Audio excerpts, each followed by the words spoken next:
ابو بکر صدیق رضی اللہ تعالیٰ عنہ پنجوں کے بل چل رہے ہیں اور حضور بھی پنجوں کے بل چل رہے ہیں غار کی طرف جاتے ہوئے۔ روایت میں نے پڑھا کہ اللہ کے نبی نے فرمایا ابو بکر پورا پاؤں نہ رکھو کیونکہ کھوجی بھی پیچھے آ رہے ہیں، پہچان نہ لیں،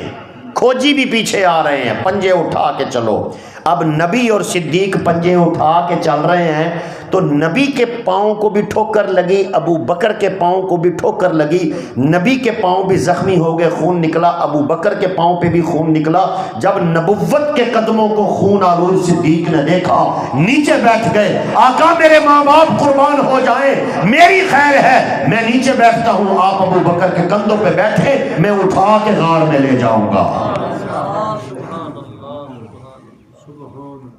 نہیں پہنچے گا کوئی صدیق تیرے عشق تک، نہیں پہنچے گا کوئی صدیق تیری محبت تک، نہیں پہنچے گا صدیق تیری آرزو تک۔ صدیق تیری قسمت بڑی اونچی ہے کہ ساری دنیا